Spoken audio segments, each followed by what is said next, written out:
Hello everyone, I am Saurabh Kupse, the first year MBBS student at GMC Nagpur. Now I will tell you that how to attempt full test, OMR filling, full test analysis and how I attempted my full test. So let's start the video.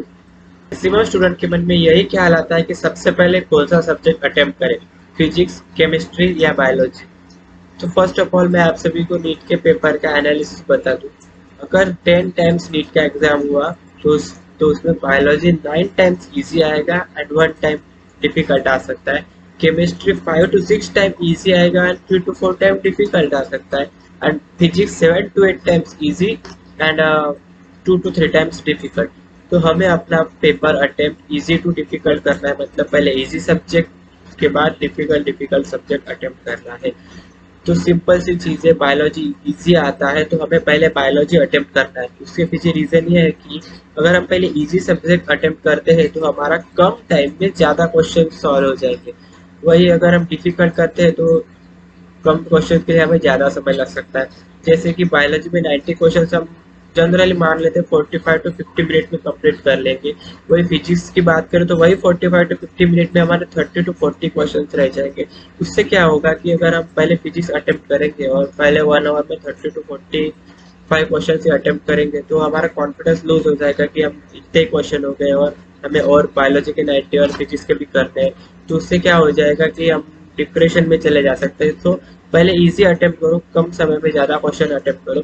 और दूसरी चीज़ कि biology में क्या है कि NCERT की line से question आता है। अगर आपको आंसर आता है तो आता है, नहीं आता है तो नहीं आता। इसमें कोई फार्मूला याद करने वाला या फिर कोई कंसेप्ट लगाने वाली चीज़ तो है नहीं फिजिक्स जैसी कि फार्मूला याद करेंगे या फिर कुछ। तो और स्टार्टिंग में जो है अपना माइंड वो उतना एक्टिव नहीं रहता, लेकिन जैसे जैसे हम आगे आगे क्वेश्चन सॉल्व करते जाते हैं तो हमारा माइंड का एक्टिवनेस बढ़ते जाता है। तो हम मैक्सिमम आउटपुट तभी दे सकते हैं जब हम फिजिक्स को या फिर अपना डिफिकल्ट सब्जेक्ट जो है फिजिक्स हो सकता है या फिर केमिस्ट्री वो लास्ट में अटेम्प्ट करें, ना कि फर्स्ट। आप सभी को सबसे पहले बायोलॉजी अटेम्प्ट करना चाहिए, उसके बाद आप केमिस्ट्री अटेम्प्ट कर सकते हैं या फिर फिजिक्स। वो आप पे डिपेंड करता है कि आपके लिए इजी क्या जाता है।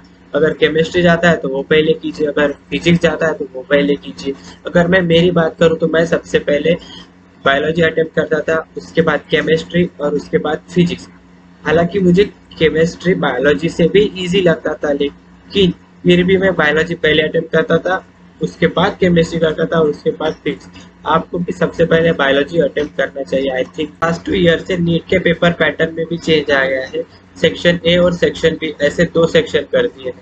तो मैक्सिमम स्टूडेंट के मन में ये भी ख्याल आता है कि सेक्शन ए पहले अटेम्प्ट करें या सेक्शन बी। तो आपको वही सेक्शन अटेम्प्ट करना है जिस पे आपकी एक्यूरेसी ज़्यादा हो और आप जल्दी सॉल्व कर सकते हैं।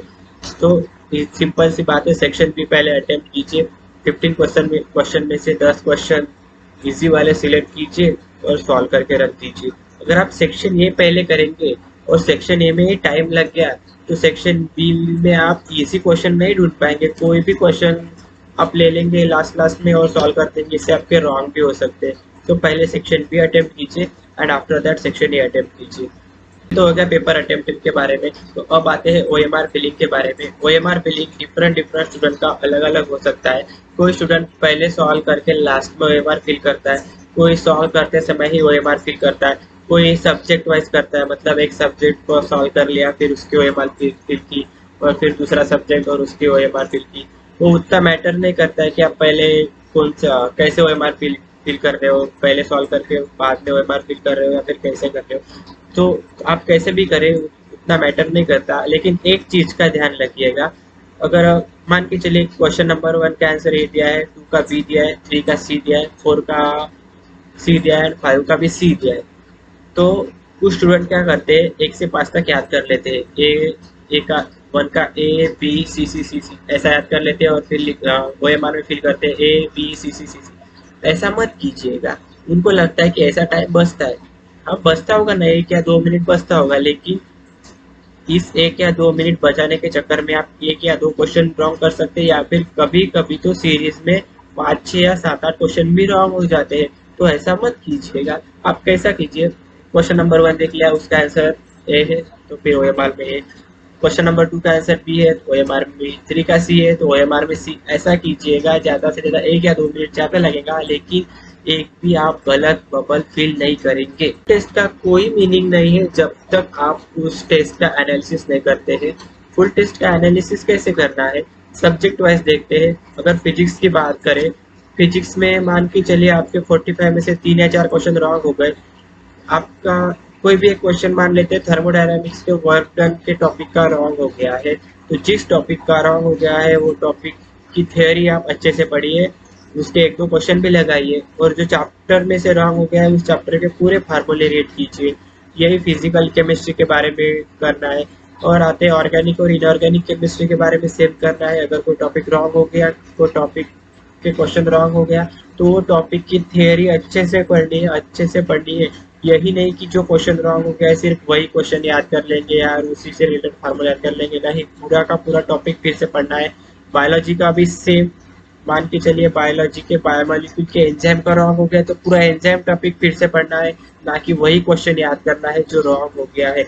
इससे क्या होगा कि आपके जो वीक टॉपिक से वो, फुल टेस्ट का मीनिंग यही है कि वीक टॉपिक्स क्या है और स्ट्रॉन्ग टॉपिक क्या है आपको ये बताता है। तो जो वीक टॉपिक से आपको वो फुल टेस्ट के बाद पढ़ने हैं जिससे कि वो स्ट्रॉन्ग हो जाए और अगली बार आप उस टॉपिक में मिस्टेक ना करें। क्या फुल टेस्ट एनालिसिस के बारे में। तो अब आते हैं मेजर प्रॉब्लम जो मैक्सिमम स्टूडेंट फेस करते हैं, वो है सिली मिस्टेक। सिली मिस्टेक ऐसा है जो ऑलमोस्ट सभी स्टूडेंट की प्रॉब्लम है। हम सिली मिस्टेक को टोटली अवॉइड नहीं कर सकते, हम उसको कम जरूर कर सकते हैं। जैसे कि मान के चलिए आपकी एक टेस्ट में अगर 10 सिली मिस्टेक हो रहे हैं तो हम उसको 1 या 2 तक ला सकते हैं, लेकिन टोटली अवॉइड नहीं कर सकते। हाँ, उसको कम कैसे कर सकते हैं कि हमें एक्यूरेसी पे फोकस करना है। जब हम टेस्ट दे रहे हैं तो हमें एक्यूरेसी पे फोकस करना है। तो अगर हम एक्यूरेसी पे फोकस करेंगे तो क्या होगा कि हमारी स्पीड कम हो जाएगी। हाँ है, एक फुल टेस्ट के लिए होगा, 2 फुल टेस्ट के लिए होगा, लेकिन जैसे जैसे आप फुल टेस्ट बढ़ाते जाएंगे, देते जाएंगे, तो आपकी एक्यूरेसी विथ स्पीड कम हो जाएगी और साथ ही आपके सिली मिस्टेक भी कम हो जाएगी। So let's try this technique. I think this is the best technique for you to avoid the silly mistake. This is all about the full test. तो student, अभी आपकी नीट की प्रिपरेशन का ये last का फेज चल रहा है और यही फेज डिसाइड करेगा कि आपकी नीट की रैंक क्या होगी और आपका स्कोर क्या होगा। तो इस फेज में आप टाइम वेस्ट मत कीजिए, जितना ज़्यादा हो सके उतना ज़्यादा टाइम को यूटिलाइज कीजिए। और यही वो फेज है जिस फेज से आपके मार्क्स इंक्रीज होना स्टार्ट होते हैं। अभी तक आपने देखा होगा कि आपने कितनी भी मेहनत करी होगी लेकिन आपके मार्क्स बढ़ ही नहीं रहते, लेकिन इस फेज से आप जैसे जैसे जितनी ज़्यादा मेहनत करते जाएंगे वैसे वैसे आपके मार्क्स भी इंक्रीज होते जाएंगे। देखिए, आपने अभी तक साल भर या 2 साल में जितनी मेहनत करी वो आपके नीट के रिजल्ट के लिए केवल 30% रिस्पॉन्सिबल है, और ये जो है 1 और 1.5 मंथ आपके नीट का स्कोर के लिए 70% रिस्पॉन्सिबल है। जितनी ज़्यादा आप इस फेज में मेहनत करेंगे उतने ज़्यादा आपके मार्क्स बढ़ते रहेंगे। So this is all about keep studying. अगर आप कोई स्पेशल टॉपिक पे वीडियो चाहते हैं तो comment below. Thank you very much, bye.